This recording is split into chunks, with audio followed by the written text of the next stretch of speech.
Hej från Norrvik. Alright. What's up, guys? It's me, Trim.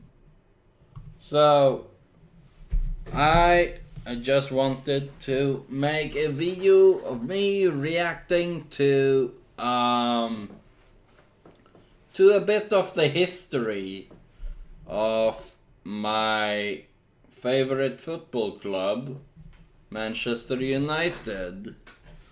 And so I basically tried to find out who had basically the best example videos of this. And I remember a guy, so shout out to Stephen Howson. He is he working for Stretford Paddock, and he is the manager of Stretford Paddock FC. And yeah, it is a fan channel of Manchester United, and I have spoken to him before. Like sometimes I speak to him on Twitter if I got the question or something. Sometimes he answers, so that's kind of cool. I have a lot of respect for him for his work, because I wanted to kind of get a bit of education about Manchester United. So I don't know how many parts there is, but yeah, this is part 1. And yeah, let's see. It's on 5.5-ish minutes. So let's see. Let's see what this video is about. I wanted to basically start my day with reacting to this video while enjoying a cup of coffee in my Manchester United mug. To episode 1 of the history of Manchester United. Let's go all the way back to before anyone could have known what was to come in the next 140 years. Before the legends of the club were even born, before the club was even called Manchester United. Oh. Newton. Wait a minute. I saw something there. Old Trafford bombed during... Oh. Okay. Well, wouldn't surprise me, but yeah. That's sad, actually. That... I hope it didn't happen during a match.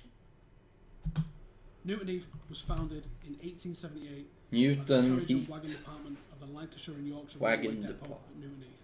Despite only being an amateur team playing at North Road, throughout 10 years of playing games against From all departments of the railway company, the club amateur began to grow bigger team. and better, and was soon outpacing most of their competitors. Nice. They were introduced to the newly formed That's Football pretty Alliance cool. in 1890, made up of 12 teams from various towns, where they finished 8th in their Northern. first year. 1892 was their cool. most successful season in their short history so far, finishing second behind Nottingham Forest. The Football League expanded at the same time, merging with the Football Alliance, and was split into 2 divisions, of which Newton and Nottingham cool. Forest were invited to join the first division. I'm wondering if Nottingham Forest and Manchester United is basically an old-time rival, because from what I know is that, well, not stereotypically, but basically the biggest rival of Manchester United is both Manchester United and Liverpool, which is basically the most popular rivalry between them, and Manchester United and Leeds. By the way, fun fact, Manchester United is playing Leeds today. Oh, come on. Today, 25th of April 2021. So that's cool. The manager Ole Gunnar Solskjaer actually has scored a lot of goals versus Leeds, I think. At least I think so. But yeah, let's continue with the video. By this time, the club was completely independent of the railway company. It was a football club in its own right. Newton Heath moved on to Bank Street from their first ground the following year. A stadium that would go on to have a capacity of 50,000. Despite the burst of excitement in moving stadiums, there was... I kinda miss an old school pitch, basically where it's real grass. Sometimes when maybe back in the day, I used to basically just take my ball up to a field and just kicking with it, and sometimes the studs of my football shoes kinda stick to the ground a bit, or draw the grass from it. So yeah, that's a memory I have from when I played. Wasn't the best of starts for the club, and they were relegated into the second division. Oh, that sucks. The location for the stadium was already showing weaknesses by this time, being in an industrial area next to chemical factories. The conditions at the ground were one time so bad that the team that they were playing, Walsall Town, filed an official complaint to the league. Newton Heath won that game 14-0 and then again 9-0 after the...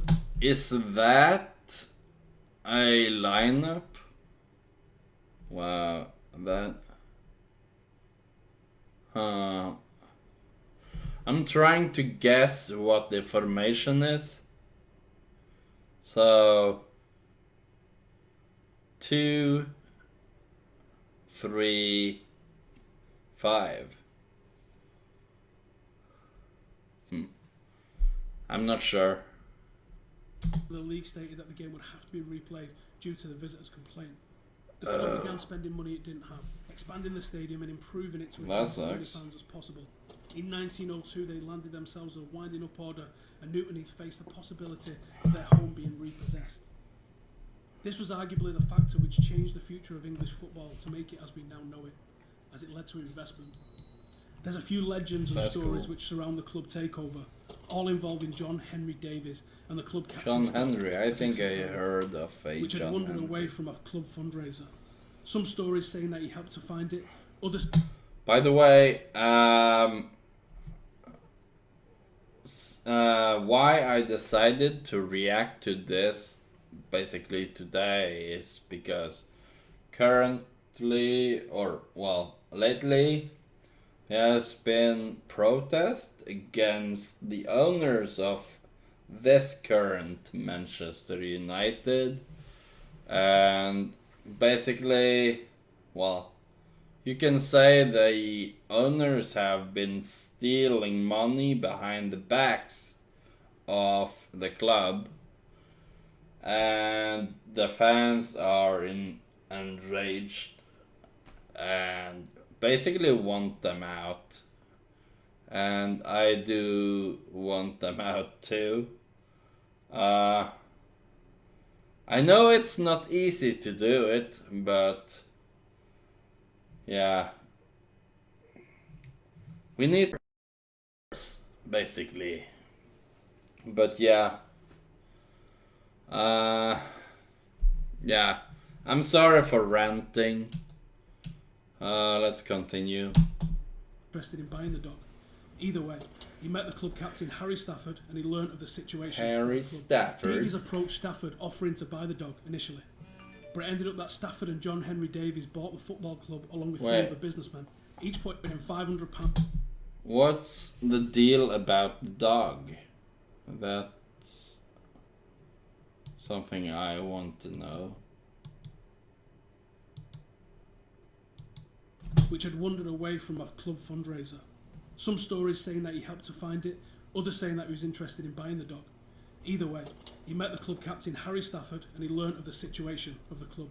Davies approached Stafford offering to buy the dog initially, but it ended up that Stafford and John Henry Davies bought the football club along with three other businessmen, each putting in £500 and taking on the club debts of £2,670. In his gratitude for saving the club, Stafford allowed Davies to keep the dog in the end anyway. That's cool. With Davies as the new president, he made bold changes to the club. The name change being the biggest. Spirits. Newton Heath became the soon famous Manchester United, and the club colours were changed to the glorious red and white. That's nice. At the turn of the century, United's first Red and recognisable white, names, such as Alexander Turnbull and Billy Meredith, were signed, and club fortunes on the field began to improve.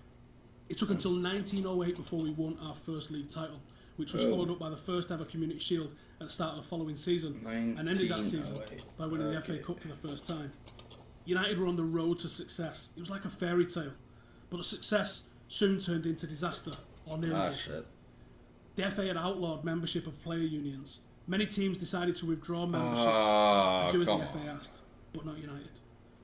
Knowing that a players' union protected the men that play the game, the entire United squad defied the FA and openly refused. It looked as if the reigning FA Cup holders wouldn't be allowed to compete. But at the 11th hour, the FA crumbled after other clubs in the north joined United's cause. That is actually kinda devastating when the FA doesn't include the team. So, I think basically you have to start from the beginning and then work your way up, or I don't know. In a show of solidarity.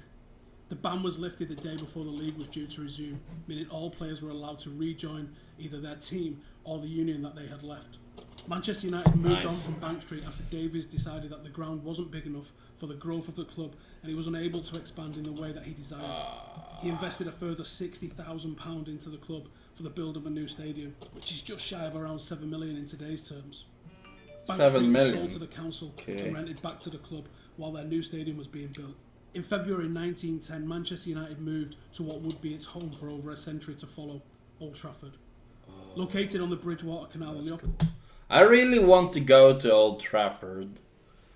I heard that it is a really beautiful stadium, but it is now falling apart basically, which is really sad. And the owners doesn't care about it, which is devastating to know. Opposite side of Manchester, the stadium would become one of the world's biggest and most famous places in football, and home to some of the world's greatest players. Old Trafford was christened with an unfortunate 4-3 loss to Liverpool on the 19th of February, and United went on to finish 5th in the league that year. Everything moved quickly for a couple of years, winning a second league title in 1911, but to many fans' dismay, manager Ernest Magnell left for Manchester City the following year. In 1912, United struggled. So, I wonder if that's kinda how the derby started in terms of historic, like, and reached just 13th place. Average match attendance dropped to 15,000 in a stadium that could fit up to 80,000. The newly appointed manager JJ Bentley didn't live up to the same standard that Magnell did. The ageing squad nearly faced relegation the following season, being saved by a 2-0 win against Liverpool on the last day. A game which led to a large betting scandal being uncovered, and the outbreak of the First World War caused the Football League to be suspended. Manchester United had a very expensive, newly built stadium, but no team in the World Wars, right up until the appointment of Sir Matt Busby. Welcome to... Well, that was part 1. I'm gonna end this here and then watch part 2. So if you guys like these kinds of videos where I am reacting to historical things and football things, like footballers and other stuff, then please do me a favor and click a like on my video and subscribe to my channel and hit the bell icon to stay updated whenever I post a new video. And lastly, shout out to Howson for making this video, for educating people like me about the beautiful club that is Manchester.